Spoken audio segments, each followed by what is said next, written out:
Merci à vous tous d'être encore fidèles à un œil sur l'actualité, l'émission phare qui replonge au cœur des grands sujets qui font l'actualité. Dans ce nouveau numéro de l'émission, nous avons voulu essentiellement nous intéresser à une situation sociale, c'est-à-dire ce que vivent les employés de la Société Nouvelle des Phosphates du Togo. Ils étaient en grève il y a quelques jours pour réclamer une amélioration de leurs conditions de vie et de travail. Mais si nous avons voulu revenir sur le sujet, c'est parce que cela fait des années, plusieurs années que cela dure. Est-ce que la SNPT est aujourd'hui incapable d'assurer un minimum vital aux employés? Qu'est-ce qui est fait? Qu'est-ce qui a été fait dans le sens des plateformes, de la plateforme revendicative déposée en 2013? Qu'est-ce qui reste à faire? Est-ce que le contact est pris avec les autorités? C'est essentiellement les questions que nous allons poser aux trois invités qui sont avec moi. Un n'est plus à présenter, c'est le pasteur Edo, comme il est le président du mouvement Martin Luther King, la voix des sans-voix. Pasteur, merci d'accepter l'invitation. C'est un plaisir d'être toujours sur votre plateau, essentiellement l'émission sur l'actualité. Je crois que nous y sommes et nous bénissons le nom du Seigneur pour ce dimanche. Merci beaucoup. Et puis j'ai à ma gauche, il s'appelle Poro Egboou. Il est le secrétaire général du syndicat national des mineurs du Togo. Merci également d'être avec nous. Merci, M. Samuel, pour nous avoir invités autour de ce plateau pour débattre de nos questions, les questions relatives au travers du personnel. Merci d'accepter l'invitation. Et puis, Issaou Sachibou, qui est le président des délégués du personnel. Merci d'être là. Merci beaucoup pour cette invitation. Et on vous remercie infiniment pour tout ce que vous faites pour le Togo dans le domaine de l'information. Merci beaucoup. Alors, la première question, je vais l'adresser au secrétaire général du syndicat national des mines du Togo. Mais avant cela, nous allons regarder ce reportage de Ashta Madjom qui revient un peu sur le mouvement de grève qui a été observé par les employés il y a quelques jours. Fanfares et tambours. Le cœur de ces ouvriers de la Société Nouvelle des Phosphates du Togo n'est pas à la réjouissance, mais plutôt à l'imploration de l'Éternel sur leur sort. Depuis ce mardi, plus rien ne bouge ici sur le site d'exploitation de la mine de Kogamé. Machines aux arrêts, employés absents au poste, magasins de stockage inactifs. Par ici, seul cet agent de sécurité est encore au poste. Ceux qui devraient travailler, les voilà sous les arbres, à jouer aux cartes, à organiser de petites causeries ou encore à brandir des pancartes.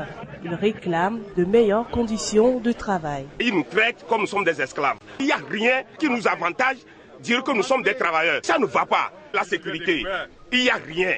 Nous sommes exposés à tout, la pluie, le soleil, la nuit, tout. Il n'y a même pas de l'argent, au moins pour manger, pour venir au service. Il n'y a même pas ça. Nous demandons, c'est l'État même qui a radié le test là, la convention interprofessionnelle. Ce n'est pas nous, c'est l'État. De nous mettre sur ça. Leurs conditions de travail ont fait l'objet d'une plateforme de revendication depuis 2013. Parmi celles-ci, seuls quelques points ont connu un début de solution. Les employés estiment qu'il y a encore à faire. Elle est en 8 points, mais essentiellement, il y a 5 points qui sont très importants. Le respect des minima conventionnels, la prime de production et de rendement, la gestion des eaux sociales, le reclassement du personnel et la protection individuelle. L'Assemblée générale de ce mercredi a mis fin au mot d'ordre de grève. Ils espèrent que leur message a été entendu. Cependant, ils comptent se soumettre à ce même exercice dans les jours à venir si rien n'est fait. Voilà pour le point donc, de la situation de grève qui a prévalu il y a quelques jours là-bas. Pour Boou, première question, toute simple. Que se passe-t-il à la SNPT? Réellement, à la SNPT aujourd'hui, c'est un désarroi. Le personnel est très désemparé parce que depuis 2013, comme vous l'avez introduit, nous avons déposé une plateforme qui est liée aux conditions de travail et à la sécurité. Et depuis ce temps, nous n'avons pas eu réponse par rapport à toutes ces questions qui se posent. Et c'est pour cette raison que les manifestations continuent jusqu'à ce jour. On n'a pas eu raison de la plateforme, mais On va revenir essentiellement sur les conditions de vie, mais est-ce que vous pouvez déjà commencer par nous brosser un peu la plateforme? Oui, bon, la plateforme, à l'époque, en 2013, elle était en 5 points. Il y a la sécurité du personnel, il y a les minima conventionnels, il y a, la visite médicale à l'époque, et il y a également les eaux sociales. Et donc, tous ces points, aujourd'hui, nous pouvons faire un petit bilan. Et ce bilan permet de dire que pour la visite médicale, il y a un début de solution parce qu'il y a eu la première phase de visite médicale, donc d'examen qui a été fait. Et bon, nous attendons les résultats définitifs et le rapport final qui n'est pas encore tombé. Et par rapport aussi à la protection individuelle, nous l'avons mentionné dans notre préavis qu'à la décharge de l'employeur, nous reconnaissons qu'ils ont commandé du matériel de protection. Mais ce matériel de protection, c'est les épis. Donc, c'est ordinairement ce que les travailleurs doivent porter afin de pouvoir aller au boulot. Mais il s'agit essentiellement aussi de matériel de protection lié à chaque activité socio-professionnelle. Par exemple, quand vous êtes sur le site de Bogamé, vous allez constater que quand la route est en train de caver, à 2 mètres, vous ne voyez pas votre voisin. Et nous avons demandé que dans ces secteurs, qu'il y ait des masques adaptés à ce genre de poussière. Car aujourd'hui, c'est des toucans qu'on nous donne. Vous voyez que ça ne protège rien absolument. Et nous voudrions bien que, pour des secteurs d'activité spécifiques, qu'il y ait un matériel de protection spécifique, comme les masques de protection, au niveau également de la manutention des câbles électriques de haute tension 5005 volts.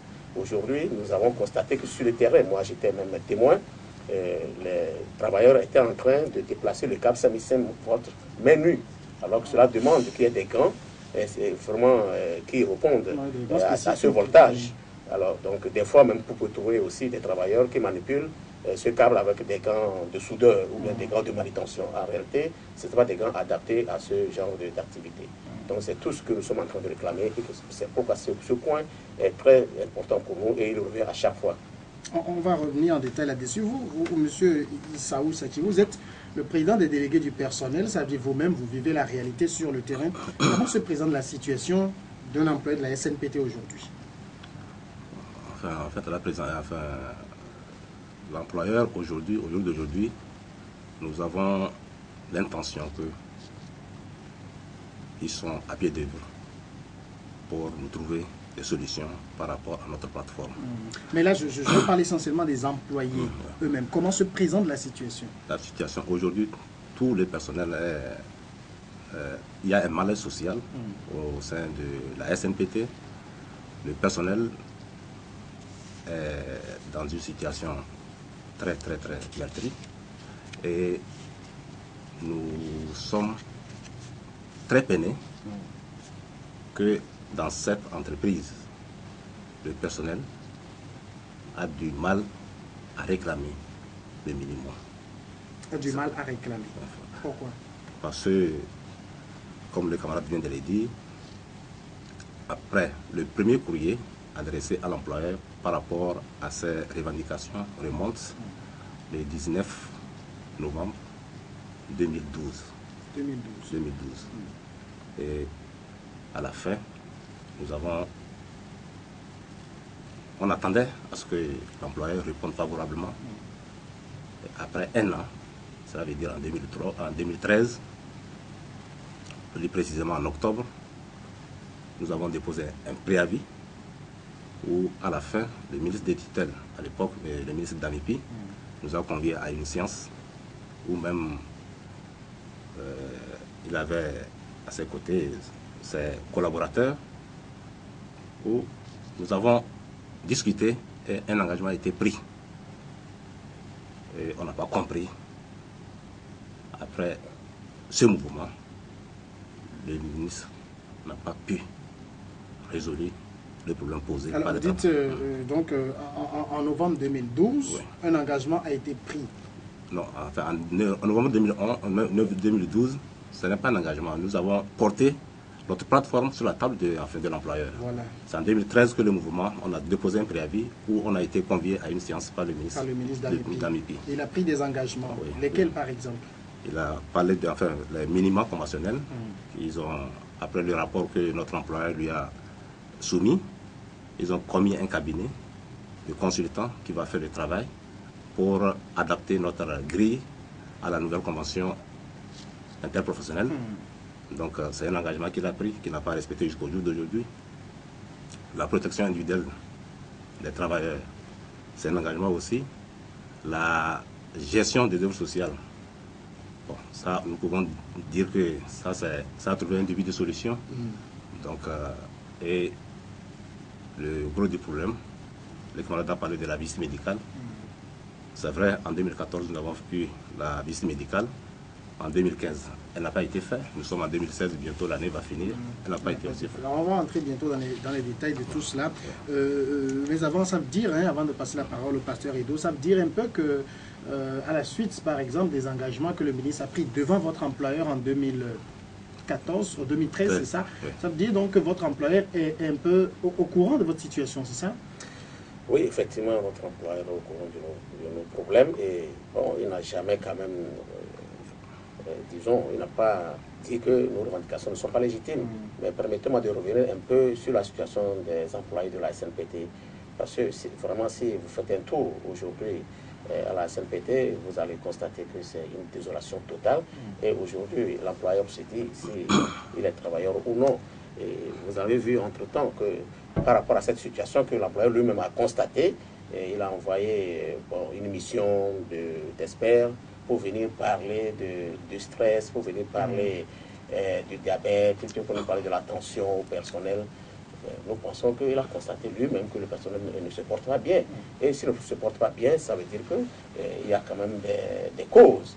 Maintenant, lui, il s'attaque à la conséquence, mais sans s'attaquer aux causes. Aujourd'hui, qu'est-ce qui fait que le personnel de la SNPT a le stress? C'est la question qu'il faut se poser. L'employeur sait pourquoi le personnel de la SNPT est stressé. Et il comprend bien que lorsque votre enfant vous demande quelque chose tous les jours, et vous savez qu'il a droit à ça, et tous les jours il se lève, il vous le demande, vous ne lui dites pas que vous ne donnez pas non plus, mais vous ne donnez pas de réponse claire à ces questions.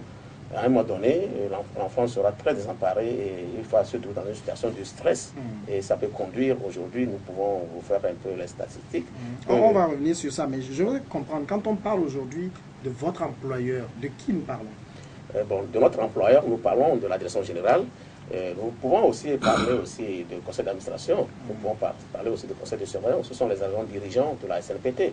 Donc c'est tout cela que nous appelons employeurs aujourd'hui. Alors, pasteur Edo, comme vous êtes président d'un mouvement de défense des droits de l'homme, je sais que dans le dossier de la SNPT, vous intervenez beaucoup, vous avez beaucoup écrit là-dessus. Alors, comment vous percevez cette réalité-là? Non, Samuel, il faut vous dire que le fleuron de l'économie nationale, que la SNPT, est malade.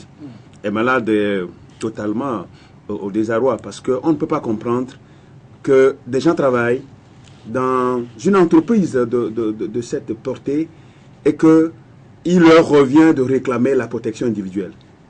Avec toute la poussière que cela soulève. Avec les grandes machines qui sont en activité. Bon, on ne peut pas comprendre. Cela fait très mal.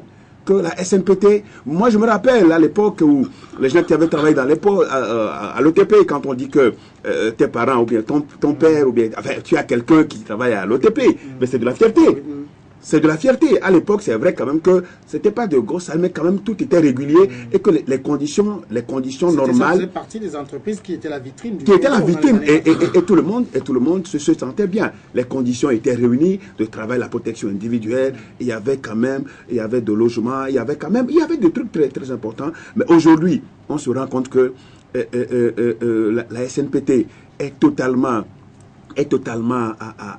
aux abois. Est-ce que réellement, est-ce que c'est des difficultés réelles pour le redressement pour redresser l'entreprise, ou bien c'est des situations, c'est des difficultés artificielles, concrètes, ça dit la mauvaise gestion, on ne gère pas bien le truc, on s'en fout de ceux qui travaillent, de ceux qui font la richesse, de ceux qui produisent. Je crois que la SNPT, c'est les travailleurs. Sans les travailleurs, et c'est des gens qualifiés, professionnellement qualifiés, et si on ne peut pas mettre en application le code du travail, on ne peut pas mettre la convention collective interprofessionnelle. Et aujourd'hui, il n'y a pas le respect des minima conventionnels, le versement des primes, la production, la production, le rendement et la gestion des œuvres sociales, le reclassement du personnel, et surtout, ce qui m'intrigue, c'est la possibilité des visites médicales. On ne peut pas comprendre. Samuel, dis-moi, on ne peut pas travailler dans ces conditions et ne pas avoir la possibilité à des visites médicales. Je crois travailler dans les mines. Hein? Dans les mines, ça doit être régulier et constant. Les visites médicales doivent être régulières et constantes. Donc, chaque 3 jours, chaque semaine, chaque jour même, il faut que les gens passent à des visites médicales parce que ce qu'ils font là-bas, c'est des risques, c'est des périls. Et ces gens-là, il faut les surveiller de très près. Il faut avoir une équipe médicale, médicale de renom, de qualité à leur disposition pour qu'à chaque moment, on puisse les consulter. Et c'est quand ils sont en bonne santé, c'est quand les travailleurs sont en bonne santé que la SNPT est en bonne santé. Mais quand les travailleurs sont malades, comment peut-il faire? Comment peut-il avoir le rendement? Comment peut-il produire? Moi, je crois que la situation de la SNPT, non seulement doit être revue au niveau de l'administration, au niveau de la direction générale, au niveau des conseils d'administration, des conseils de surveillance, mais c'est au haut niveau du président de la République, au niveau du ministre des Mines. Je crois que c'est là même on doit prendre, c'est par là il faut prendre le problème. Sinon, ben, ce qui est en train de se produire à la SNPT, ben, ça montre la nudité. Moi, pour moi, ça montre la nudité de ce pays. Pour moi, c'est la nudité de ce pays qu'on est en train de voir. Parce que c'est notre richesse. C'est la plus grande richesse que nous avons et qui contribue aux grandes charges du budget national. Mais laisser cette entreprise dans cette situation, laisser cette entreprise dans ce débois, laisser cette entreprise dans ces conditions-là où les travailleurs ne se retrouvent plus, n'ont plus le minimum vital, n'ont plus de conditions. Je crois quand même que c'est une fuite de responsabilité et c'est le président de la République qui est le premier à être interpellé dans ce dossier pour pouvoir trouver des solutions à cette plateforme revendicative qui est laissée depuis 2013 et qui est toujours restée comme si l'administration est indifférente. Elle est indifférente. Sinon, il y a des débuts d'exécution pour certaines revendications, certaines doléances, mais tout le reste est encore à revoir. Je crois que ce n'est pas normal. Alors, M. Sadibou, quand on prend un employé de la SNPT aujourd'hui, comment est-ce qu'il vit? Je pense qu'on ne vit pas.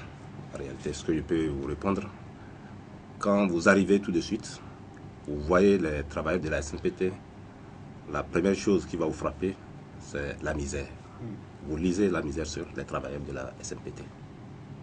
Donc, en réalité, bon, si je dis nous ne vivons pas, nous sommes en train de réclamer le minimum que depuis 3-4 ans.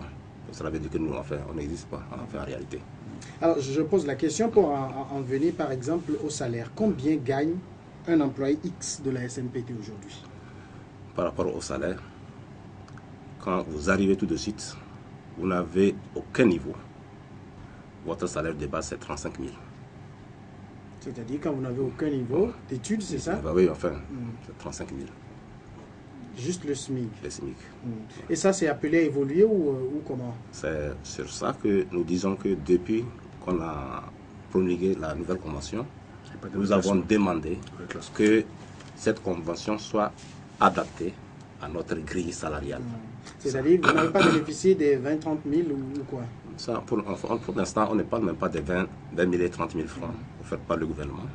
En réalité, si c'est que ce problème trouvait une porte de sortie, la loi qu'on demande que la loi soit respectée, appliquée au sein de la grille de la SNPT, avant de faire face aux augmentations faites par le gouvernement de 30 000 francs et de 20 000 francs. Monsieur le secrétaire général? Oui, ben, par rapport à cette question, je vous dis que j'ai un petit exemple à donner. Et à Otoé, il y avait un collègue qui a été pris de malaise sur le chantier. Et lorsqu'on l'a transporté dans l'ambulance pour l'amener à l'hôpital, dans sa poche, on a trouvé que du gari, mais il n'y a pas de sucre là-dessus. C'est ça qu'il faut réellement que le travail de la santé vit la misère. Quand vous arrivez, même on dit qu'on a des cadres, tout ça, quand on va dans un ministère, ce qui frappe aux yeux pour savoir si les travailleurs sont dans de bonnes conditions, vous allez voir au moins le parc. Et quand tu vois, on n'a pas de parc automobile de la SNPT, vraiment vous allez constater que bien qu'on ait des cadres, des ingénieurs, des docteurs chez nous, ce n'est pas ça. Et donc, pour revenir à cette question essentiellement de salaire, nous pouvons dire qu'aujourd'hui, nous sommes les seuls à être encore sur le SMIC. Car comme nous n'avons pas bénéficié des 20 et 30 000, vous voyez bien que notre SMIC est resté toujours à 35 000, celui qui est le SMIC du Togo. Alors, donc, dans ce secteur d'activité où nous sommes sous pression, l'intensité du travail, les risques auxquels nous courons, nous ne pensons pas que cela puisse être ce que nous devons avoir comme salaire. Et si nous réclamons les minima, c'est à l'intérieur de notre grille. Si le SMIC est respecté à 35 000, maintenant, lorsque vous avez une qualification professionnelle, donc vous devez recruter par rapport à cette qualification professionnelle. On prend un SAP par exemple. Quand vous êtes embauché chez nous, vous êtes aujourd'hui à 72 000, alors que la convention collective interprofessionnelle dit qu'il faut être à 96 000.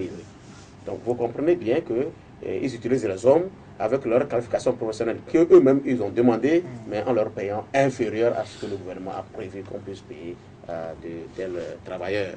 Donc c'est ce qui explique aujourd'hui, comme mon collègue vient de le dire, qu'on n'a pas de salaire. Même à une séance, à la primature, nous étions après notre deuxième préavis, le conseil d'administration s'est dit que non, que depuis qu'ils ont pris la SMPT, ils ont augmenté les salaires à hauteur de 90%. 66%. Nous avons dit à son excellence le premier sur le jour là que si réellement ils ont fait une augmentation de 66% aujourd'hui et que les travailleurs sont en train de réclamer le minimum, ça veut dire qu'avant on n'avait même pas du tout de salaire. Et ça semblait comme si on était en train de faire de la rigolade. Donc c'est pour vous dire que réellement le travail de la SMPT, il n'est pas comme un travail togolais. Comment on peut comprendre que dans le Togo du 21e siècle aujourd'hui, où je vous garantis que quand vous prenez la rue d'à côté, vous ne pouvez plus acheter peut-être de la tomate à 100 francs, je ne sais pas combien de tomates on va vous donner, que des gens en soient encore à ce niveau de vie. Non, je crois quand même que je suis tombé des nues, je suis le dossier de la SMPT, surtout avec les populations, mais je suis tombé des nues quand j'apprends que à la SMPT, vous arrivez, votre salaire, ce n'est que 35 000 francs. Et que celui qui est capé, un titulaire de cap est à 72 000, alors que la convention prévoit 97 000. Vous savez, il y a des fois où on se demande si, sur notre propre territoire, notre propre terre, on se plaît à nous exploiter. Et surtout, quand vous travaillez dans les mines, le travail dans les mines, tout le monde sait, à tout moment, on peut perdre sa vie, à tout moment, on peut être handicapé. Ça, c'est déjà passé. Il y en a souvent, il y en a tout le temps. On peut être handicapé à vie. Et voilà que le salaire même ne garantit pas. Ne rassure pas. Oui, parce que à 35 000, je ne sais pas ce que quelqu'un peut faire avec 35 000 aujourd'hui. Mais écoutez, aujourd'hui, notre combat de tous les jours, au moins, c'est que même dans les sociétés de la zone franche, qu'on paie au moins 35 000 francs aux gens, et c'est notre combat de tous les jours. Et aujourd'hui, on peut quand même être fier quand même à tous les niveaux, pas de la zone franche, au moins on paie quand même 35 000 francs aux gens. Et si on peut, il faut comparer ça au travail de la mine, aux activités des mines, mais je crois que ça fait pleurer.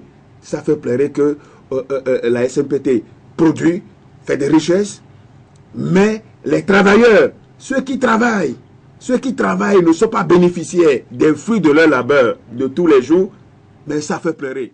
Je crois que ce qui se dit ici doit être pris au sérieux, et surtout à travers le mouvement de cette semaine et des mouvements qu'ils annoncent encore les 7 et les 8 à venir, 8 septembre à venir. Nous prions, c'est le lieu de dire aux autorités de regarder rapidement, de prendre au sérieux le problème de la SMPT. Parce que quand les gens nous suivent de très près, que c'est ça la principale richesse que nous avons. Ceux qui y travaillent ne sont pas considérés, ont des salaires minables, ont des conditions de vie misérables et exécrables. Cela c'est de l'exploitation, c'est des violations, c'est des violations des droits de l'homme, parce qu'ils ont droit, ceux qui travaillent, ils ont droit au salaire, et c'est ce que nous appelons un travail décent. Un travail décent, c'est ce travail-là qui répond au code du travail et qui répond aux conventions collectives, aux conventions sectorielles, même conventions même interprofessionnelles. Donc quand ça répond on dit qu'il y a un travail décent. Mais ça là, ce n'est pas un travail, c'est un travail minable, c'est médiocre ce qu'ils sont en train de faire. Pourtant les gens débauchent, hein, il y a d'énergie, ils donnent leur énergie hein, tout le temps pour pouvoir satisfaire hein, aux critères hein, de l'employeur. Mais voilà, au XXIe siècle, je crois que ces genres de choses, ce n'est plus à dire. Et le gouvernement togolais a l'intérêt très rapidement à revoir la situation de nos compatriotes à la SNPT. Alors, Paul, quand on revient toujours hein, sur la situation que vivent les employés de la SNPT, mais vous savez, il est de notoriété, enfin tout le monde sait que l'employé, il a tendance à réclamer de meilleures conditions de vie. Mais est-ce que vous dites qu'il se peut que l'entreprise ne génère pas autant que nous le pensons? C'est vrai, peut-être que c'est l'argument tenu par les organes dirigeants, mais je vais vous faire un peu l'historique de notre entreprise, parce que ce personnel a traversé plusieurs situations et aujourd'hui il se retrouve à la SNPT face à cette situation aujourd'hui. Nous avons eu à subir d'abord une liquidation, on était dans OTP, on est passé à IFG, mais de IFG on est passé à la SNPT. Mais avant de passer à la SNPT, le personnel a été réduit, donc il y a eu un plan social pour permettre à l'entreprise de toujours continuer à prospérer pour le bien de tous les Togolais. C'est vrai que le personnel à l'époque avait compris ce discours des organes dirigeants et avait laissé même son salaire pour que la SNPT continue. Non, l'OTPFG continue par avancer. Cela s'explique par les 1,5 milliard de créances du personnel. C'était le salaire que le personnel a laissé à la disposition de l'OTPFG pour que l'entreprise continue par vivre. Mais aujourd'hui, nous remercions le gouvernement d'avoir épongé cette dette. Mais vous comprenez que nous sommes dans SNPT. Et dans SNPT également, ce discours aussi était là, toujours appuyer la SNPT pour que nous puissions avoir des lendemains meilleurs. Mais aujourd'hui, le personnel a l'impression que, après avoir accompagné les organes dirigeants à un moment donné, parce qu'on était effectivement chez le chef de l'État et on avait deux plans.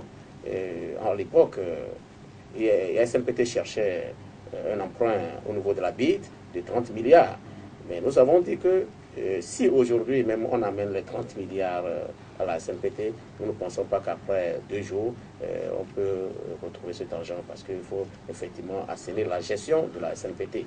Alors donc c'était ça et nous avons dit que nous avons encore la force et qu'on peut travailler pour qu'on puisse tirer de notre force, disons, quelque chose de bien pour investir à la SNPT. C'est peut-être l'option qui est faite aujourd'hui, car le conseil d'administration a reconnu à travers un courrier, quand nous avons écrit notre premier mémo, dans lequel nous avons présenté toute la situation que traverse l'entreprise, ils ont reconnu que on s'est autofinancé à hauteur de 80 milliards. C'était devant le Premier ministre.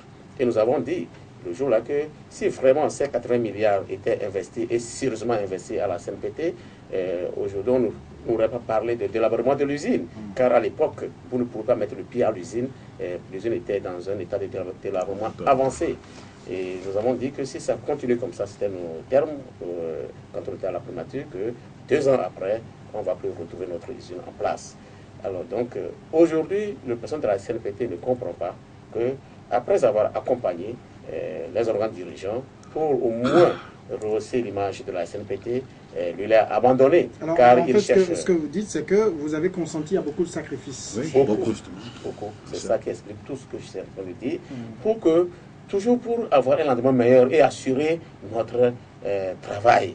Et ça, c'est ce qui fait aussi aujourd'hui. Vous voyez bien que c'est depuis 2013 que nous sommes en train de parler d'une convention collective interprofessionnelle, les minima, le minimum qu'il faut payer à un travailleur. Ça veut dire que les travailleurs sont en train encore de contribuer à la vie de l'entreprise par leur salaire, car prenons que cette convention collective était appliquée depuis 2011, donc le manque à gagner, vous le comprenez très bien que le personnel aurait participé d'une manière ou d'une autre pour que l'entreprise puisse continuer à prospérer. Mais alors, si je ne prends que ce que vous venez de dire, ça montre quand même qu'il y a des difficultés dans l'entreprise. Non, bon, à ce que nous on sache, nous ne pouvons pas dire aujourd'hui qu'il y a des difficultés. D'ailleurs, nous n'avons pas les preuves. Mais nous voyons que cette entreprise n'est pas gérée conformément aux dispositions légales. Non, je ne peux pas aussi le confirmer. Conformément aux dispositions légales pour permettre au personnel de ne pas être surpris des déclarations de la direction générale.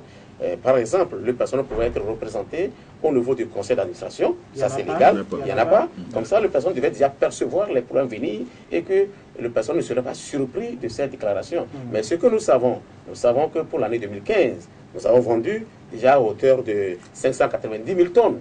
Et si on prend en moyenne, en 2016, nous avons vendu déjà 594 000 tonnes en 2016.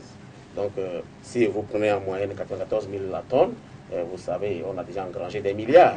Et que la revendication du personnel pour qu'il puisse toujours continuer par donner sa force et faire que la société prospère ne coûte que moins de 600 millions. Et donc, pour le personnel, aujourd'hui, il est surpris d'entendre que l'entreprise traverse des difficultés. Alors, Isao Sachivo, est-ce que vous confirmeriez le problème de gestion, qu'il y a une mauvaise gestion de l'entreprise? En fait, comme le camarade vient de le dire, enfin, on ne peut pas confirmer, mais le constat, nous, à notre niveau, nous savons que l'entreprise, le personnel, au rendez-vous, il produit et les bateaux viennent chercher les phosphates. Donc, nous savons que nous vendons. Et par rapport au malaise, comme le camarade vient de soulever, c'est un point très capital au niveau de l'entreprise. Je ne vais pas aller dans les détails, mais ce que nous savons, enfin, cette malaise a fait que aujourd'hui, le personnel est en train de quitter l'entreprise, les techniciens. Aujourd'hui, en moins de 3 ans, nous avons au moins 20 techniciens supérieurs qui ont abandonné le travail au niveau de la SNPT. Nous avons au moins, enfin dans le lot, il y a au moins 4 ingénieurs. Au moins 4 ingénieurs qui sont partis. Il y a au moins 2 commandants du port, ils sont partis. Aujourd'hui, c'est un ras-le-bol au niveau du personnel de la SNPT. Alors, mais il a dit tout à l'heure qu'il n'y a pas un délégué du personnel au sein du conseil d'administration. Comment c'est vous qui ne l'avez pas demandé? Comment ça s'explique? À tous les niveaux, que ce soit au niveau des ministres à l'époque, nous avons posé le problème, que ce soit au niveau du conseil d'administration même. Nous avons même passé par notre directeur général pour lui dire que pour que nous tous, les personnels, appréhendent vite les problèmes de l'entreprise, il faut qu'un représentant du personnel soit au sein du conseil d'administration ou soit au sein du comité de la direction. Mais on a prêché, disons, dans les déserts. Ça fait plus de 4 ans que nous avons posé ce problème. Mais au jour d'aujourd'hui, il n'y a pas un représentant au sein de ces différents organes de gestion de la SNPT. Pasteur Edo, une réaction? Non, la réaction, c'est que les tests, que ce soit la convention collective interprofessionnelle, que ce soit le code de travail, prévoit toujours, dans ce genre de société, que le personnel, les délégués de personnel, c'est-à-dire le personnel soit représenté dans l'administration, dans toutes les instances, pour appréhender les situations et alerter la base pour dire, voilà, c'est ce que nous si d'ici 2 mois, c'est ce qui va se passer. Et donner et encourager les gens au travail. Mais tel n'est pas le cas. Autrement, pour la SNPT, parce que j'ai vu sur les pancartes, j'ai vu un certain nom, un nom sur la pancarte, ce qui veut dire qu'il y a quelqu'un qui gère cette société. Il y a un expatrié qui gère cette société, je crois que c'est Ideri, j'ai vu son nom, avec tous les Togolais le connaissent très bien. Je crois il y a un problème là-bas. Et il faut avoir le courage de le dire. Je crois que les journaux en ont parlé, les gens continuent pas à en parler. Si cela reste ainsi, on ne le souhaite pas. On ne le souhaite pas, mais la SNPT, par rapport à ce qu'ils ont dit, de l'IFG à la SNPT, c'est vrai qu'il y a un problème de redressement, qu'il fallait redresser la société.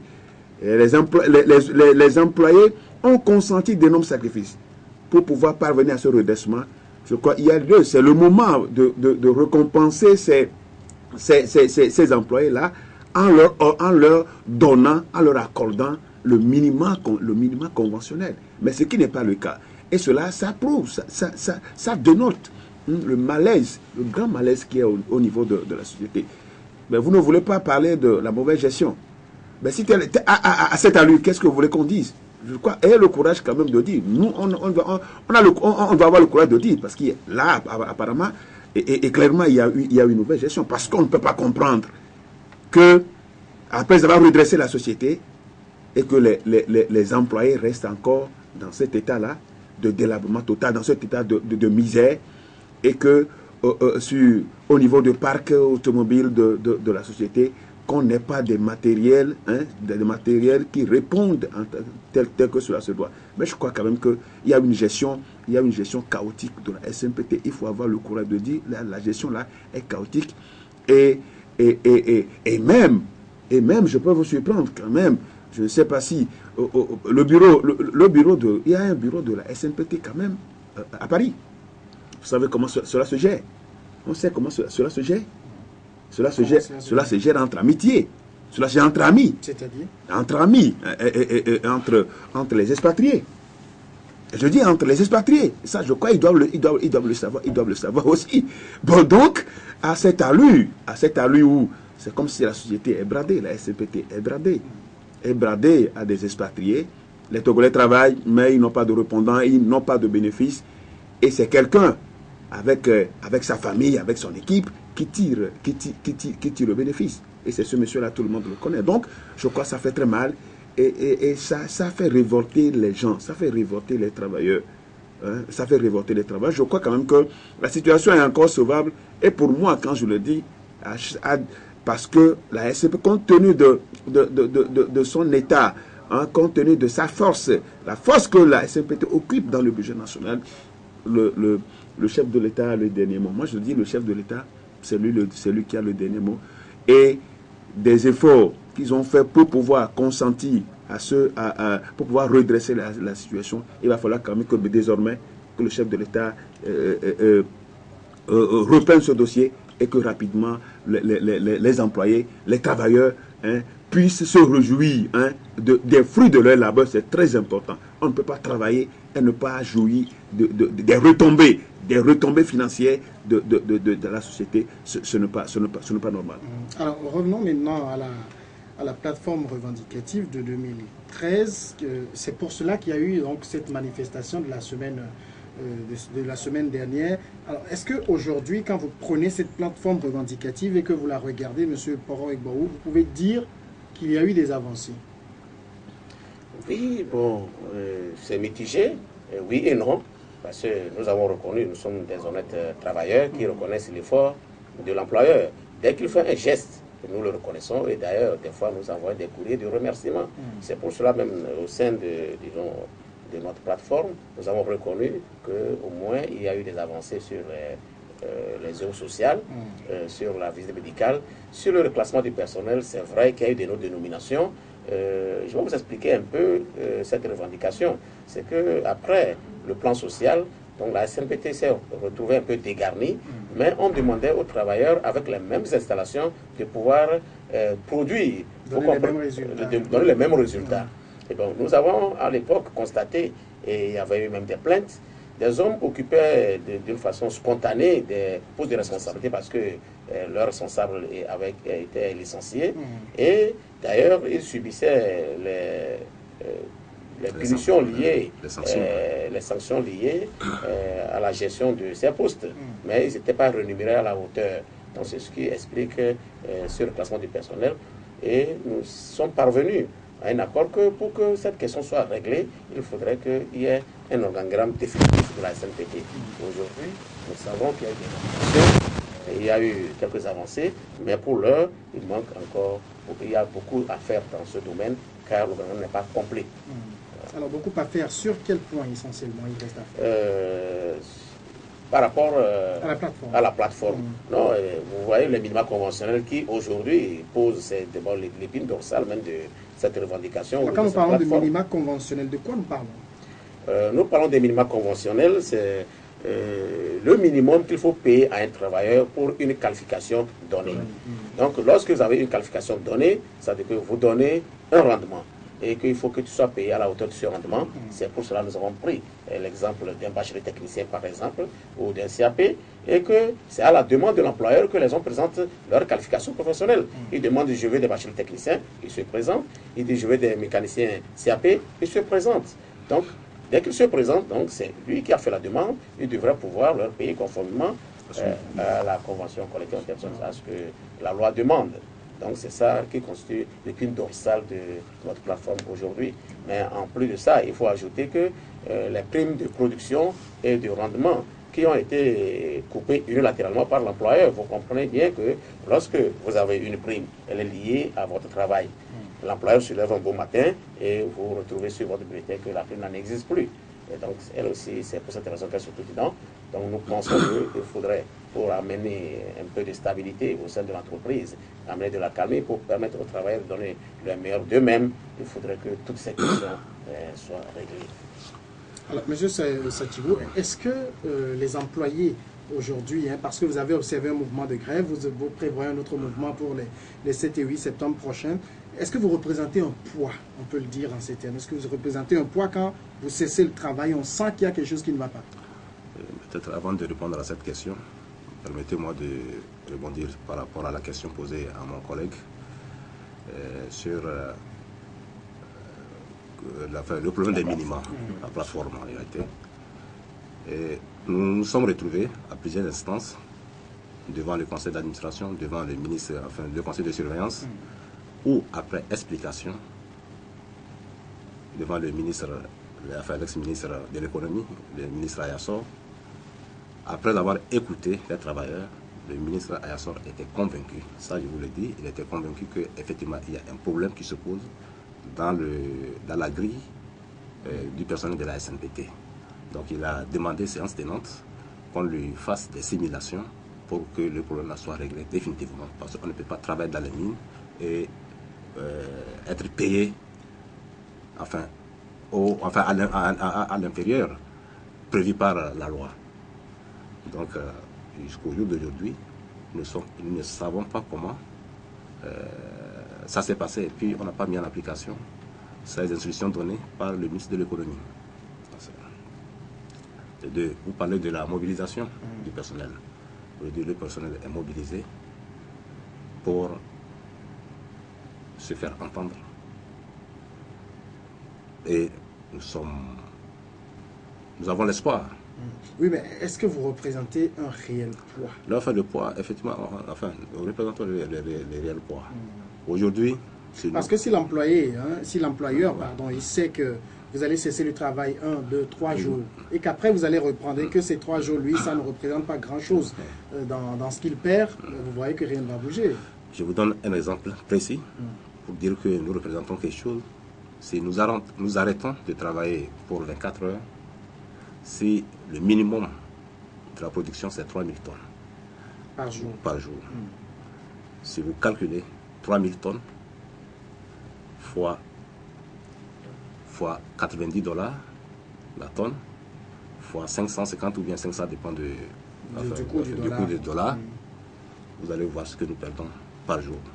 Si nous perdons environ 200 millions par jour, nous représentons quelque chose au niveau de la SNPT. Alors, je pose la question pour savoir un peu l'effet de ces jours de grève passés là. Oui, effectivement, ces jours de grève, à mon avis, ont des effets sur mettre la pression à l'employeur pour dire qu'aujourd'hui, ça semble comme si les travailleurs, ils n'ont qu'à cesser de travailler, après ils vont reprendre, ils vont produire. C'est vrai. Du genre, ils n'ont nulle part où aller, de toutes les façons. Voilà, donc ils n'ont qu'à cesser, après ils vont reprendre et nous, on va continuer par vendre. Mais nous savons que l'objectif final de la CNPT, ce n'est pas de produire, c'est de produire et de vendre. Donc quand on va finir de produire, on va voir, dans tous les cas, c'est encore les travailleurs qui vont exécuter la tâche de vente, celle de charger les bateaux, même si le personnel ne négocie pas les marchés, ou même le personnel va au moins charger le bateau.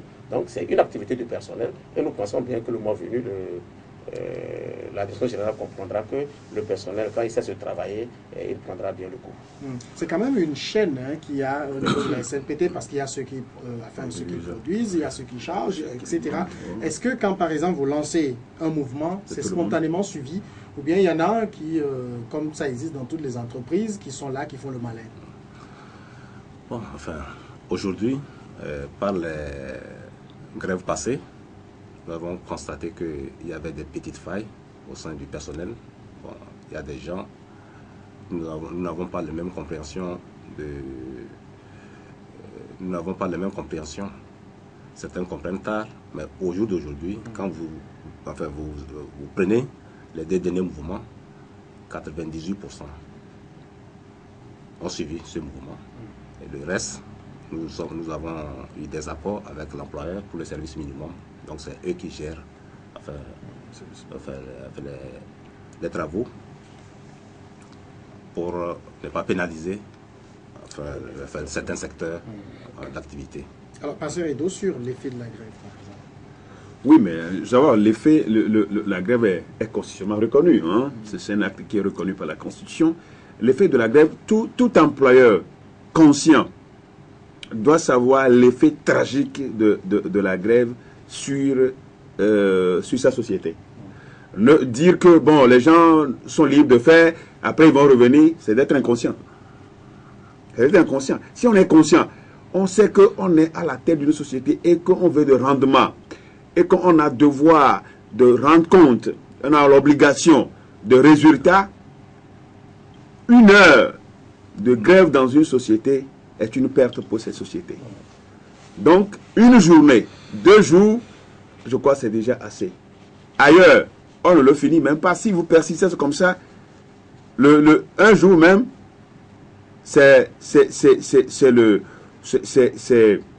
on ne peut que limoger le directeur de la société. Dans d'autres pays, c'est comme ça. Quand la grève se perpétue, 1 fois, 2 fois, 3 fois, alors les chefs hiérarchiques doivent prendre leur responsabilité pour dire à ce monsieur, enfin celui qui l'a mis là, qu'effectivement vous ne répondez plus. C'est comme ça, ça se fait. Donc dire que bon, ils vont faire aujourd'hui, ils n'ont nulle part aller. Alors que c'est une chaîne, comme il a dit. Il y a d'autres qui produisent, il y a d'autres qui chargent au niveau du bateau, c'est une chaîne. Et si toute la chaîne est mobilisée pour la grève, je crois qu'il faut reconnaître que tout travailleur, tout ouvrier mérite son salaire. Hein? Celui qui travaille à l'hôtel, vit de l'hôtel. Nos amis travaillent à la SNPT, ils doivent vivre des fruits du phosphate. Et je crois que c'est ce qu'il faut comprendre.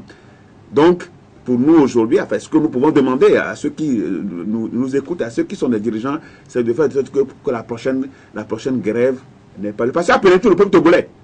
Ça ne pénalise pas ni le directeur général, ni le conseil d'administration, ni le comité de surveillance, mais ça pénalise tout le peuple togolais.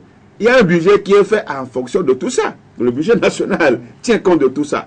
Donc, si il n'y a pas de production, 1 jour, 2 jours, alors ça va avoir des effets sur le budget national et c'est le pays qui en pâtit. Donc, c'est une affaire nationale et nous demandons toujours, moi je le dis, nous demandons toujours à nos autorités de veiller à ce que la prochaine grève n'ait plus lieu que rapidement, qu'on ouvre des couloirs de discussion et qu'on puisse commencer par exécuter certaines doléances pour pouvoir satisfaire nos amis, nos compatriotes qui travaillent à la SNPT. Alors, le pasteur Edo nous a tendu une perche. Est-ce qu'il existe aujourd'hui un couloir de discussion? Est-ce que ça existe déjà? Bon, dire qu'un couloir de discussion n'existe pas, c'est quand même trop dire. Mais il existe, seulement qu'il n'y a pas la bonne foi des dirigeants qui reconnaissent bien le bien fondé de ces réclamations, la légitimité de ces réclamations, et même ils viennent à certaines tables de négociation et ils quittent la table de négociation d'ailleurs sans avoir signé le PV ou le registre de conclusion qui sanctionne la séance. Ça s'est produit 2 fois. Bon, à l'époque, ils avaient quitté à l'inspection du travail, nous étions convoqués à Néhor par l'inspecteur du travail. Et le représentant de la direction générale a quitté sans signer. Peut-être qu'il n'avait pas mandat de signer. même le jour là, nous avons posé la question de mandat. L'inspecteur nous a dit que du moment où il a convoqué l'employeur, et c'est lui qui doit nous dire si il a en face de lui le représentant de l'employeur ou non. Pour nous, nous sommes là. Donc pour lui, il sait que c'est le représentant de l'employeur. Donc là, cette question, c'était pas à nous. Donc nous avons reconnu que nous avons en face de nous notre employeur, mais qui à la fin n'a pas signé. Et ça s'est produit encore tout récemment avec la grève de 9, 10, 11, où nous sommes retrouvés aussi à l'inspection du travail d'Anéro, et l'employeur aussi là-bas. Nous pensons qu'il avait changé d'attitude, car à l'époque, il disait qu'il quittait la table de négociation, mais la dernière rencontre, elle avait changé un peu d'attitude, on avait vu un peu d'optimisme pour dire que les autorités sont en train de prendre des décisions, ils sont en train de voir comment cette question sera réglée. Mais il n'a pas voulu quand même qu'un PV soit signé. On s'est séparés en disant on attend la réponse que donnera les autorités par rapport à cette plateforme. Donc vous comprenez que les couloirs ne sont pas fermés, mais les discussions ne sont pas très franches. Alors, ça veut dire que la dernière grève, hein, celle qui vient de passer, il y a eu discussion avec l'employeur?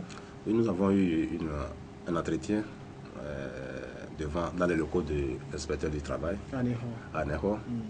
C'est vrai que après un débat, l'inspecteur du travail d'Aného nous a posé la question aujourd'hui, camarades, personne n'a intérêt à ce que cette société s'écroule. Enfin, que ce soit du côté des travailleurs ou de l'employeur. Aujourd'hui, vous, les travailleurs, vous avez posé un problème, une plateforme qui contient au moins 8 points. Au jour d'aujourd'hui, est-ce que vous êtes prêts à ouvrir? On a répondu à l'inspecteur que nous sommes prêts. Notre action, après le dépôt des préavis, c'est d'amener l'employeur sur la table de négociation. Aujourd'hui, nous sommes en négociation. Si l'employeur dit que sur les 8 points, au moins voilà les 3 points, je vous trouve des solutions. Pourquoi pas, nous allons aller au mouvement.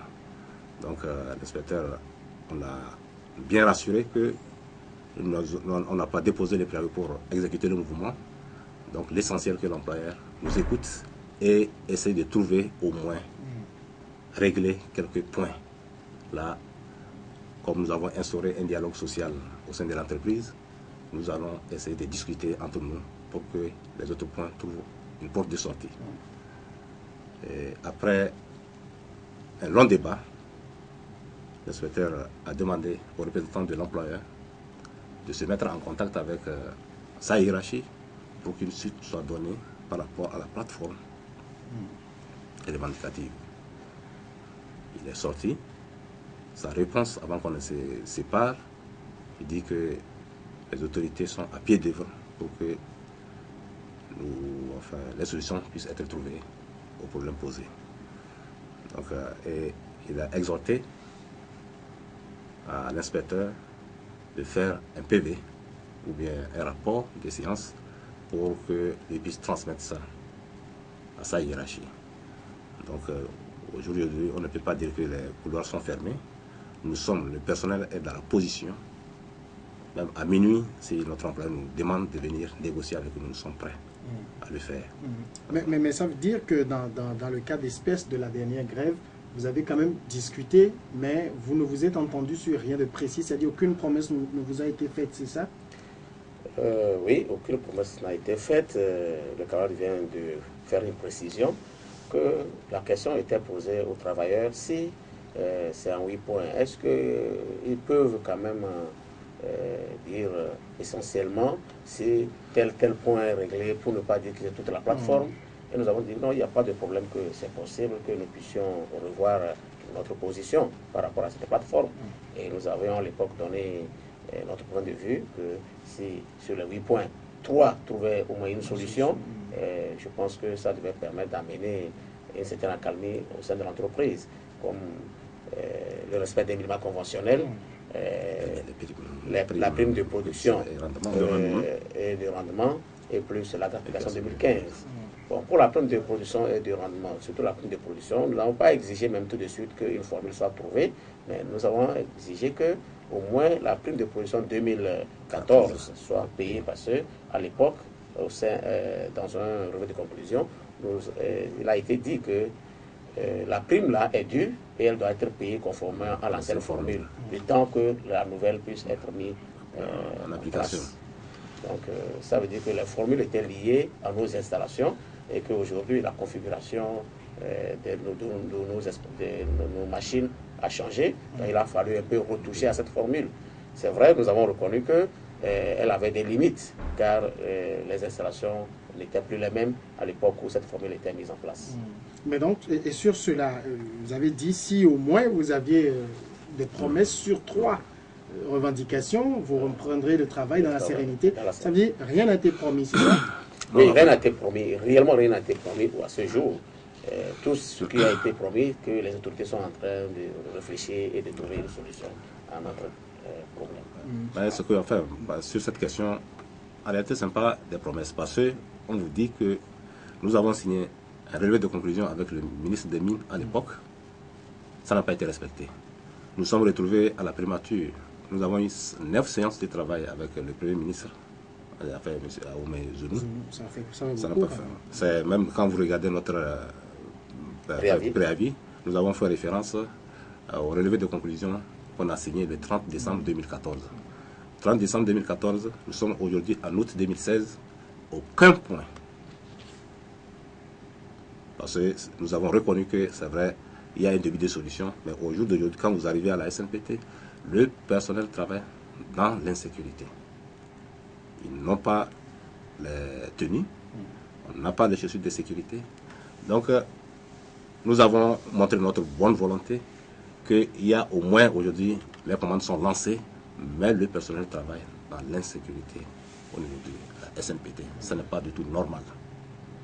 Donc, c'est pour vous dire qu'on ne veut plus encore évoluer de promesse en promesse sans que les choses concrètes ne soient faites au niveau vis-à-vis du personnel. Alors, Pasteur Edo, comment vous pouvez vous expliquer que les discussions soient allées jusqu'au niveau du Premier ministre, 9 discussions tout de même quand même avec l'ancien Premier ministre, et que jusque-là, c'est le statu quo? Est-ce que, enfin, moi je ne sais pas, est-ce qu'il y a une main qui bloque les choses quelque part? Terrible, Samuel. Inadmissible. 9 séances de travail avec un chef de gouvernement sur des sujets, des revendications sociales. Je crois que là, ça donne de la matière. Et vraiment, nous avons l'impression comme si on veut sacrifier nos amis. On veut sacrifier nos amis pour que d'autres personnes puissent s'enrichir, puissent en jouir. Et ça fait très mal. Samuel, dire sur votre plateau que les gens qui travaillent à la SNPT n'ont pas de chaussures, n'ont pas de tenue adaptée au travail. Ça veut dire que les gens viennent de la maison et ce qu'ils ont amené, c'est même s'il y a certains matériels, c'est des matériels qui sont démodés, qui ne correspondent pas aux engins à notre époque. Et ils sont en insécurité totale. Là, ce n'est pas un travail ordinaire où tu peux mettre de n'importe quoi, tu peux mettre de jeans, tu peux mettre un truc et tu vas aller. Non, ce n'est pas ordinaire. Alors, Pasteur Edo, vous avez dit, vous avez parlé du travail de notre époque. Il y a Ibrahim Karidas qui demande sur Facebook, ma question est la suivante, pourquoi la SNPT, qui regorge tant de richesses, est incomparable aux entreprises occidentales du XVIIe siècle? Oui, bien sûr, non, je crois quand même que, même si je dis, il n'est pas allé loin. Il n'est pas allé loin. Là, il n'y a pas de terme approprié pour parler d'exploitation humaine.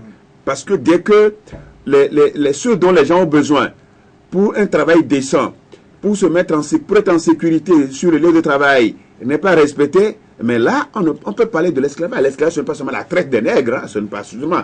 Donc, il y a des formes d'esclavage, il y a des formes d'exploitation. Est-ce que nos amis subissent? Notre ami, il a raison. Parce que dès que les gens ne sont pas en sécurité, ils ne sont pas en sécurité sur le lieu de travail, tout peut leur arriver. Et là, cela ne peut être comparé à l'esclavage. Et je m'en vais juste pour dire que cette injustice sociale dont sont victimes les travailleurs de la SMPT, de la SNPT, donne l'impression, une fois encore, que les tests sont là. Nous avons des très beaux tests, mais les appliquer, ça pose des problèmes. Ça pose des problèmes. La convention collective interprofessionnelle, c'est pour tous les secteurs de travail au Togo. Et cela doit être mis en application pour que voilà, ils ont été, nos amis ont été de la bonne volonté. Ils disent encore, parce que c'est là, quand vous allez à une négociation, vous ne pouvez pas avoir 100 sur 100. Mais là, quand vous dites 3 sur 5, vous n'avez pas encore 50%. Il faut avoir 4 sur 8 pour être à 50%. Mais si vous êtes à 3 sur 8 et vous dites que vous êtes prêt à reprendre le travail, mais ça, c'est un personnel qui est à saluer. Et je vois les efforts qu'ils veulent toujours consentir. Donc, il revient très rapidement à l'employeur de consentir, rapidement de s'accorder sur le minimum là qu'il demande pour que le travail à la SNPT reprenne. On a besoin de la sérénité, de la stabilité sur les installations de la SNPT parce que c'est le maillon important de notre économie. On ne peut pas s'amuser avec ce secteur. On ne peut pas s'amuser ce secteur si nous voulons réellement de créer de la richesse. Si nous voulons réellement que notre économie avance, le pays avance, on ne peut pas s'amuser avec la SNPT. Et je suis en train de voir que c'est comme si les dirigeants actuels de la SNPT s'amusent. Et ça, il faut que le chef de l'État prenne ses responsabilités. Une fois encore, je l'interpelle. Il faut que le chef de l'État prenne ses responsabilités. C'est lui le numéro 1. Il faut qu'il prenne ses responsabilités dans l'affaire de la SNPT. Alors, moi, je voudrais quand même qu'on revienne un peu sur les conditions dans lesquelles les employés travaillent, parce que quand vous dites que les gens n'ont même pas de chaussures de protection et tout, alors là, c'est la faute à qui? C'est vrai que c'est à l'employé de l'employeur de fournir le matériel, mais vous, par exemple, chef de délégué du personnel ou bien secrétaire général d'un syndicat des mineurs du Togo, qui regardez des employés qui arrivent et qui vont travailler avec des chaussures qui ne sont pas adaptées, des gens qui tirent des câbles très haute tension, sans main nue, et qu'on les laisse faire. Est-ce que ça, on va demander encore à l'employé que c'est à lui d'agir? Effectivement, on a une part de responsabilité dans cette situation, mais nous avons quand même joué notre dé, car nous avons saisi à plusieurs reprises l'inspecteur du travail pour lui dire qu'il faut qu'il fasse des missions à la SNPT, que le personnel est en train de courir le risque et que ça lui revient à lui de venir, et il a le pouvoir de venir dire que non, vous n'exploitez pas dans les meilleures conditions, ces conditions ne sont pas requises pour que vous puissiez exploiter, et que l'inspecteur a le pouvoir d'arrêter tout de suite l'usine parce qu'il sait que les vies sont mises en danger. Et nous avons interpellé l'inspecteur. Nous avons même eu une séance de travail à la direction générale au ministère du Travail. C'était même le ministre qui devait nous recevoir, mais il était empêché, il s'est excusé et il a envoyé une forte délégation de DG du Travail, au moins plus de 6 inspecteurs nous rencontrer, et nous avons expliqué toutes ces situations que nous vivons. Et c'est le jour-là que nous avons compris que les inspecteurs ont un grand rôle à jouer dans ce domaine, car ils ont tout le pouvoir pour que la sécurité puisse être au sein de la sécurité. Alors, c'est-à-dire, je vais venir à vous, est-ce que les inspecteurs sont déjà venus constater ou ils ne sont jamais venus? Quand nous avons soulevé le problème devant leur hiérarchie, ils avaient dit qu'il manquait les moyens. Et réellement, les dirigeants avaient constaté que les inspecteurs manquent les moyens pour faire des visites. Mais du moins, nous pouvons aujourd'hui saluer, disons, l'initiative de l'inspecteur d'Anévo qui a déjà essayé de faire quelques visites déjà. Et il a déjà, nous a dit, quand nous avons mis la pression, il nous a dit qu'il a déjà envoyé un rapport à la direction générale dans ce domaine pour l'interpeller sur la sécurité du personnel. Vous voulez réagir tout à l'heure? Je voudrais juste pour vous éclairer que l'inspecteur d'Anévo, sans vous mentir, avec les moyens de bord, il arrive de temps en temps à visiter nos installations. Il a même eu des réunions avec certains tâcherons pour leur demander le minimum de protéger leurs agents avant qu'ils ne fassent exécuter les tâches. Mais nous sommes très peinés. Très peinés. En 2014, un contractuel a été électrocuté et ce champ, il est décédé. En 2016, février-mars, nous avons un occasionnel. Il a arraché son bras. À l'heure actuelle, il est à la maison. C'est pour vous dire que tout ce que nous disons en matière de sécurité, franchement, ce que nous aimons, notre entreprise, sinon, nous pouvons demander à nos travailleurs, une fois que la sécurité n'est pas respectée, ils ne donnent pas... Oui, mais là, c'est là où moi j'en viens, M. Setibo, c'est là où j'engage votre responsabilité. C'est des êtres humains, on ne meurt qu'une fois, ou bien on est invalide qu'une seule fois.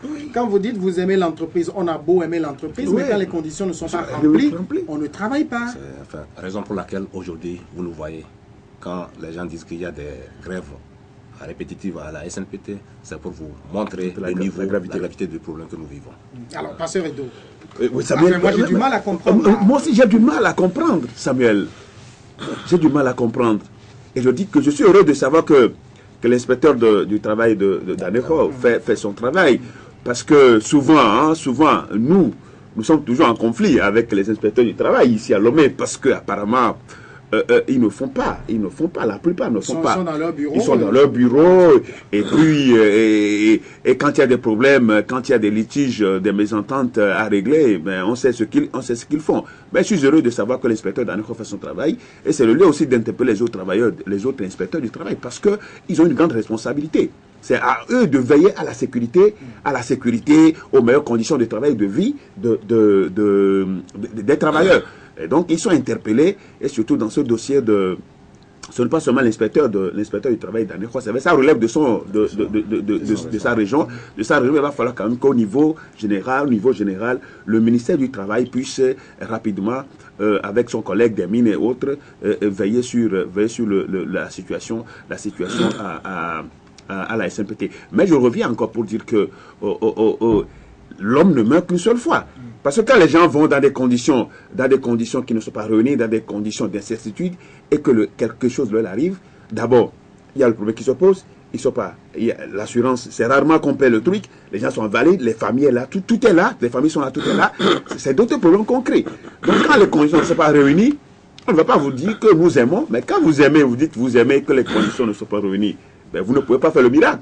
Le miracle ne peut se faire que dans le respect mutuel. Quand il n'y a pas ce respect mutuel, vous à votre niveau, vous ne pouvez pas. Donc, c'est comme si vous envoyez des gens à l'abattoir. Vous envoyez des gens à la boucherie. Les gens vont mourir comme ça. Donc, je crois quand même que ce qui est lieu de faire, c'est que les conditions minimales, là même, pour que les agents soient protégés avant d'aller sur le site.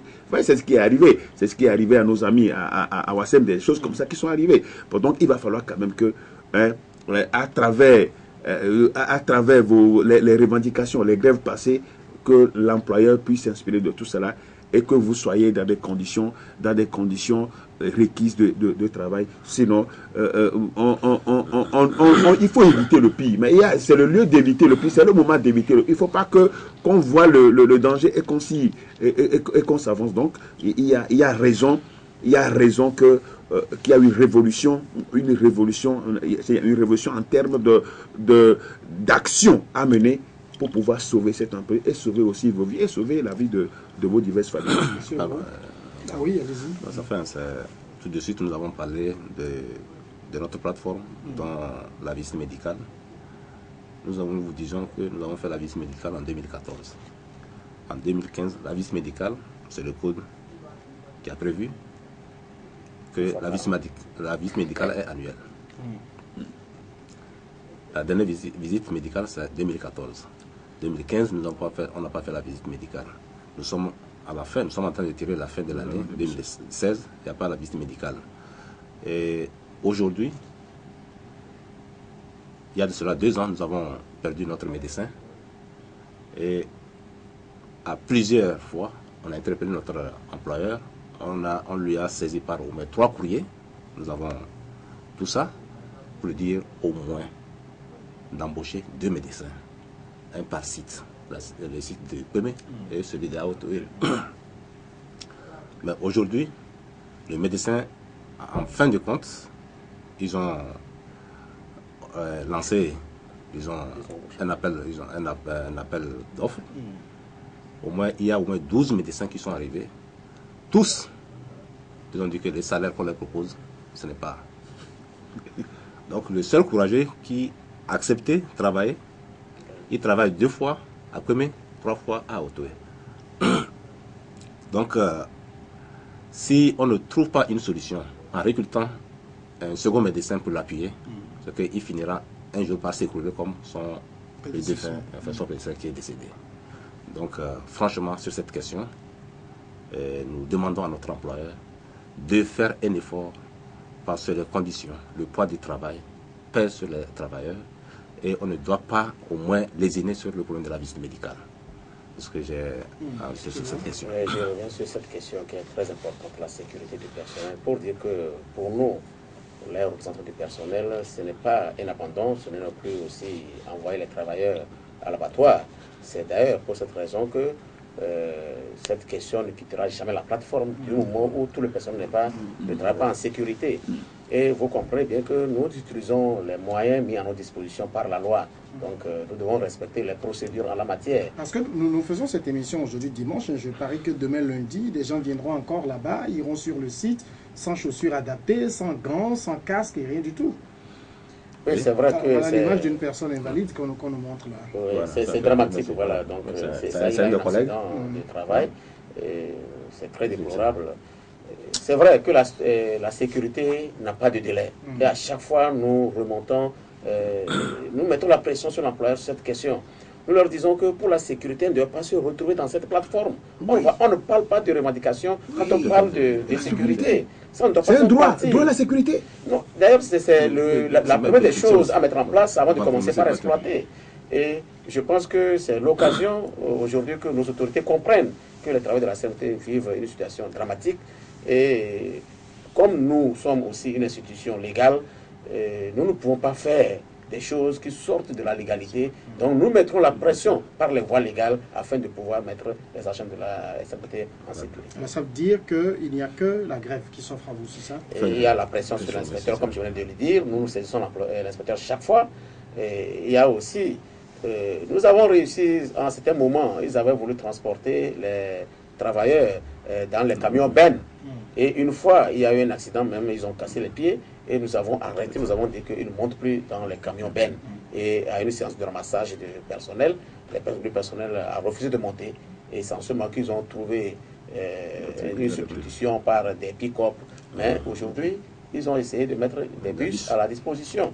Donc vous voyez qu'il y a quand même des moyens de pression que nous faisons, mais nous ne faisons pas ça pour arrêter les installations, car pour arrêter les installations, ça doit suivre des procédures. Alors donc à part la pression, à part la grève, c'est vos deux moyens, il n'y a plus d'autres choses à faire.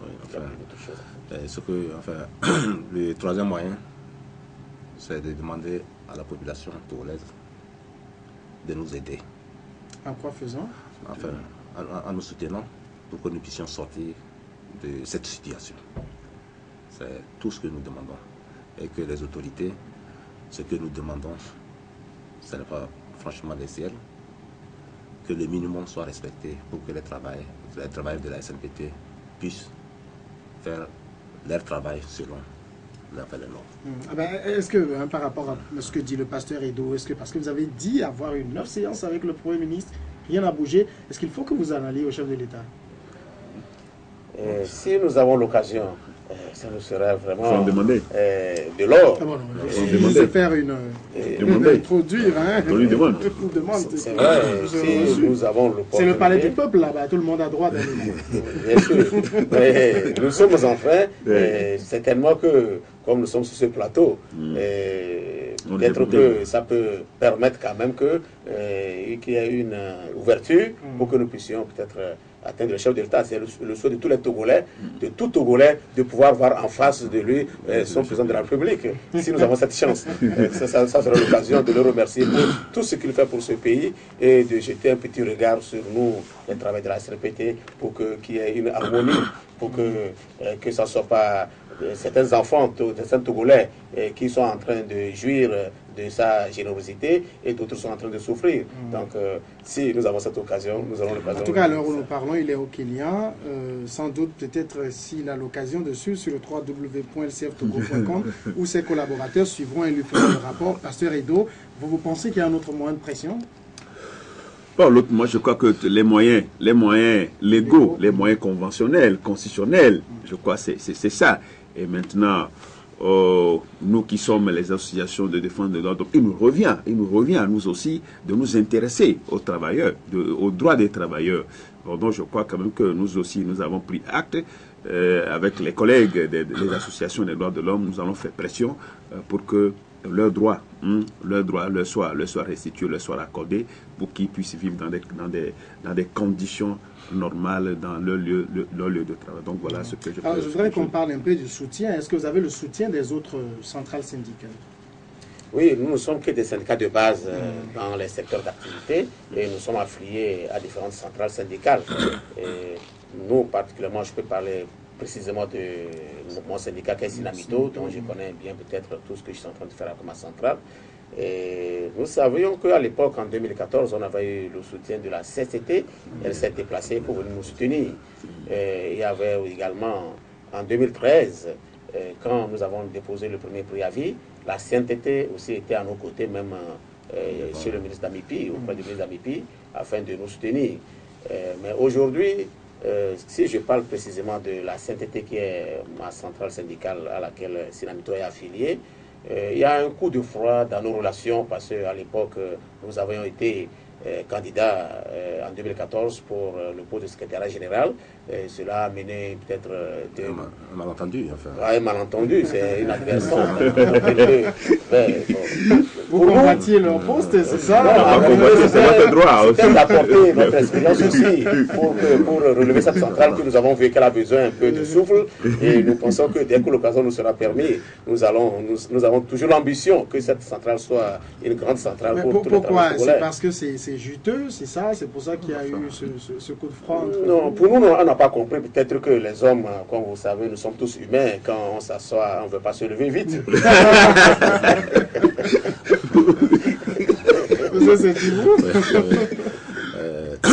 C'est vrai, il a parlé des centrales. Par moment, il nous assiste. Mais par rapport aux derniers événements, on n'a pas encore senti le soutien des centrales. C'est le lieu pour nous de les interpeller que ce n'est pas SNPT seul. Toutes les entreprises minières ont des problèmes et on les demande de nous appuyer, même devant les autorités de ce pays, pour que au moins le minimum dans les mines soit respecté.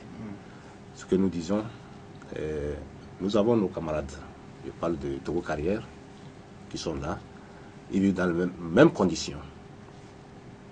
C'est quand nous avons fait au moins 3 descentes, nous avons eu un entretien avec l'employeur de la Togo Carrière, nous leur avons dit de faire le maximum, ou bien disons, pour que les travailleurs puissent être en sécurité. Sinon, effectivement, leur employeur, il a essayé de comprendre et un minimum est fait aujourd'hui. Donc, nous sollicitons aussi nos camarades qui sont à Bangeli, ceux qui sont à Pagala, à Pomar, à Wassem, qu'ils doivent il doit avoir une certaine solidarité des travailleurs dans les actions futures et que nous interpellons également les autorités pour qu'il n'y ait pas des mouvements sociaux dans ces entreprises. Ils n'ont pas anticipé sur des problèmes pour que nous évitons ces mouvements en réalité qui ne n'ont pas et qui ne font pas développer le pays. C'est vrai qu'on a essentiellement parlé du cas SNPT aujourd'hui, mais dans toutes les entreprises minières du Togo, à quelques différences près, la même chose. Alors, est-ce que vous maintenez le mouvement des 7 et 8 septembre prochains? Oui, bon, avant de revenir à cette question, permettez-moi d'intervenir un peu pour compléter ce qu'il a dit par rapport à nos collègues des autres secteurs d'activité, pour dire déjà que nous sommes en discussion, nous étions plutôt en discussion avec les patronats et le gouvernement qui étaient présents sur la convention sectorielle, la convention des mines. Et nous avons déjà fini la première phase. À la deuxième phase, qui devait parler des aspects pécuniaires et autres, c'est là que tous les employeurs ont quitté la table de négociation sans même dire que je quitte sur la table de négociation. Bon, nous pensons bien que... Il ne pas parler de l'argent. Voilà, il ne pas parler de ça. Mais nous disons que ce n'est pas... C'est une fuite, mais ça ne va pas leur apporter quelque chose. Peut-être qu'ils ne savent pas ce que l'avenir va nous donner demain. Et aujourd'hui, que nous sommes confrontés à tous ces problèmes, nous pensons que nous allons remettre sur la table cette convention des mines et ça pourrait alors créer cette synergie que nous sommes en train de souhaiter tous pour qu'ils puissent mieux peut-être appréhender le problème que nous traversons dans ce secteur des mines. Donc c'est l'occasion d'interpeller les patronats pour que nous puissions nous retrouver très rapidement autour de la table afin de mettre en place une convention qui soit adaptée à notre secteur d'activité. Sinon, nous pensons que c'est une fuite en avant, mais après, c'est des conséquences que nous allons tous on va le regretter plus tard. Donc, par rapport à votre question, de savoir si les mouvements de 7 et 8, les mouvements de 7 et 8 auront bien lieu, nous sommes dans un processus. Et autant que nous n'aurons pas satisfaction à notre plateforme revendicative, nous n'avons que la seule façon de pouvoir aboutir, disons, aboutir à ces revendications, faire aboutir les revendications plutôt. Donc, pour nous, nous ne sommes pas dans une disposition d'aller à la grève les 8 et 9. Mais nous pensons que quand on dépose un préavis sur la table d'un employeur, c'est un peu pour le contraindre à venir sur la table de négociation. Donc nous pensons que c'est l'occasion d'interpeller la direction générale pour qu'elle puisse ouvrir rapidement les négociations sur la plateforme et sur notre plateforme et que nous sommes disposés à pouvoir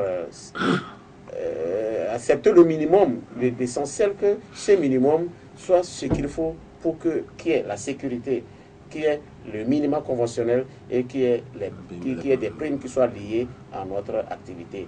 Et je pense que tout le reste sera versé dans le cadre d'un dialogue social que nous sommes en train de souhaiter mettre en place tous pour qu'il y ait de la stabilité au sein de l'entreprise. Alors, Pasteur Edo, les entreprises minières, elles sont quand même nombreuses au Togo. Hein. Il y a Pomar, il y a Bangeli, il y a Wassem, il y en a beaucoup. Comment peuvent-ils arriver à créer entre eux cette synergie-là pour que les actions soient concertées? Non, la synergie, je crois quand même que il faut sûrement un code des employés, hein. S'il faut le dire, comme il le dit, donc il faut qu'il y ait un test qui les unisse et qui les rassemble, et que quand une société comme la SNPT est en difficulté, donc c'est tout le secteur minier, hein, qui se solidarise et pour que des actions puissent aboutir. Je crois que le problème des travailleurs dans les mines devient très d'une manière très récurrente. Donc les problèmes sont devenus aujourd'hui problèmes d'ordre général à tous les niveaux. C'est les mêmes revendications, surtout quant à ce qui concerne la protection, la sécurité du lieu de travail. Je crois ça là même, on n'a pas besoin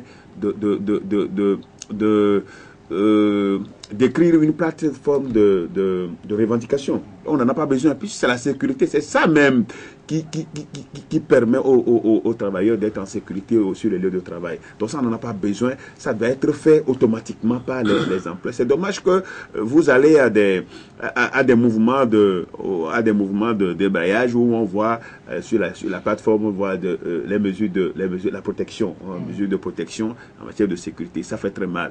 Et je crois que là, il faut reconnaître que c'est au niveau du gouvernement que le truc cloche, hein, parce qu'ils doivent être, c'est-à-dire, ils sont les garants de la sécurité des citoyens. Donc c'est à eux de veiller quand il y a une société qui signe un contrat, un agrément avec d'exploitation avec le gouvernement.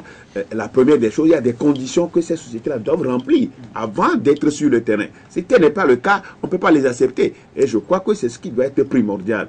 Il faut que le gouvernement jette son regard, son droit de regard sur les conditions de travail des citoyens.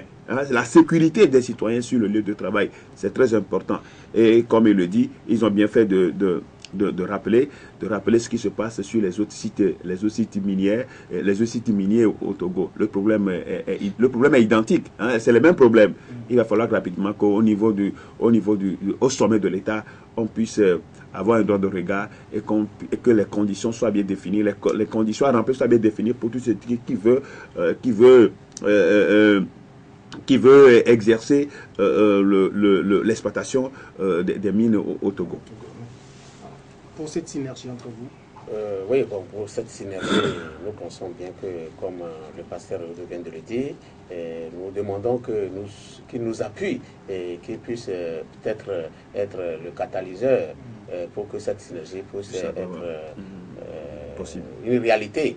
Car effectivement, pour mettre ça en place, il faudrait qu'il y ait quand même une institution qui puisse, disons, aider à pouvoir mettre cette synergie en place. Mais permettez-moi, entre-temps, de dire qu'aujourd'hui, je reviens encore pour les personnes de la SNPT qui pensent aujourd'hui qu'il y a une injustice sur, disons, du côté, sur l'aspect du salaire aujourd'hui, et qu'il a l'impression aujourd'hui qu'il y a deux types de travailleurs. Quand il y a des travailleurs expatriés qui ne souffrent pas de ce problème-là aujourd'hui.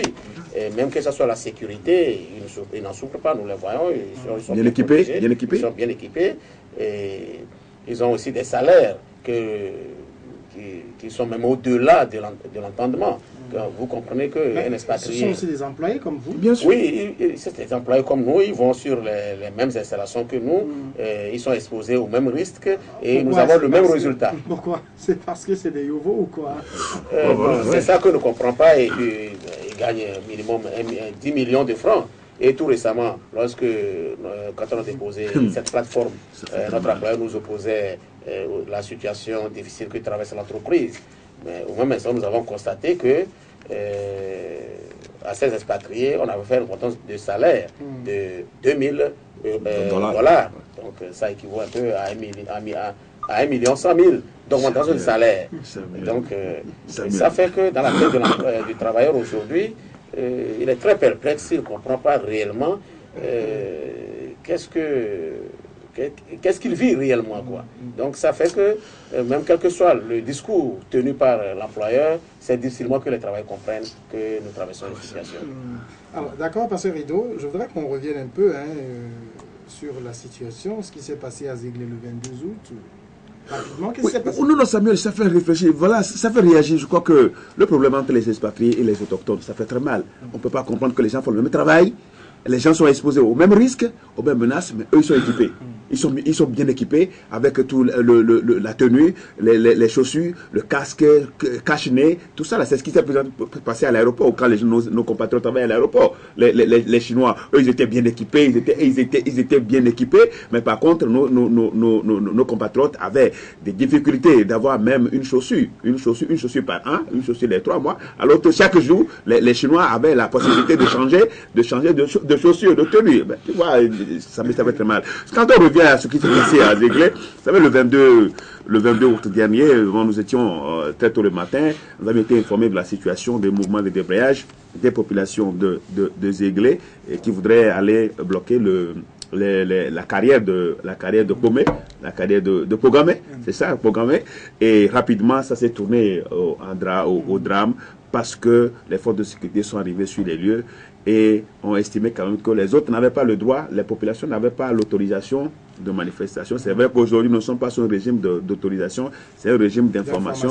Mais eux, ils avaient voulu, parce que ces populations estimées, selon ce qu'elles nous ont dit, ça fait longtemps qu'elles négociaient avec l'administration de la SNPT, notamment l'école, les installations de le centre de santé et l'eau potable qui devait boire, et surtout quand c'est comme leur délocalisation. Ils ont été délocalisés, il va falloir quand même qu'on les construise, n'ayant plus rien à faire parce que les terres sont totalement occupées par l'exploitation.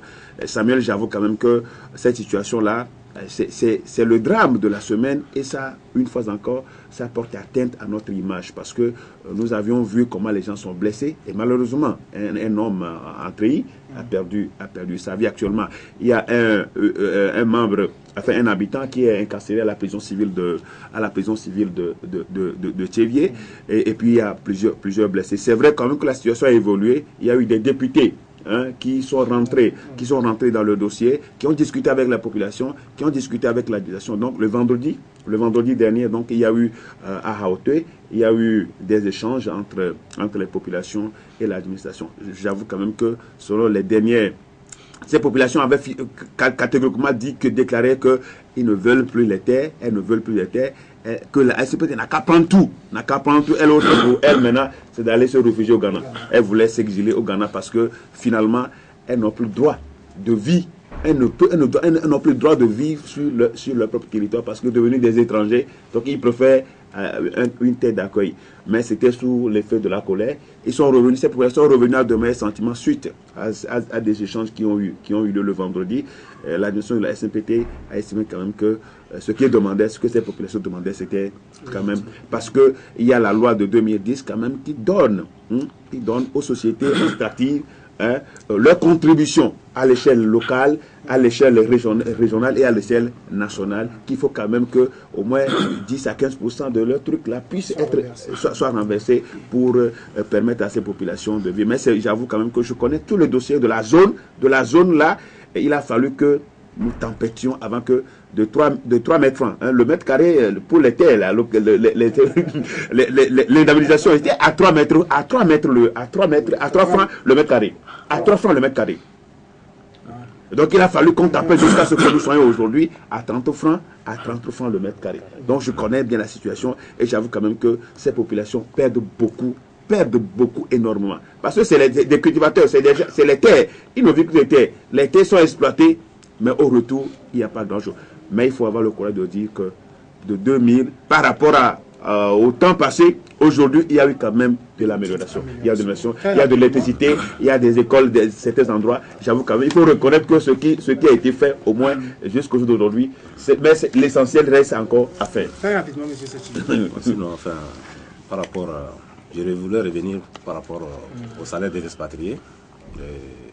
Juste pour vous dire que, un exemple, il y avait un expatrié qui était chargé de la maintenance de nos installations à Kwame.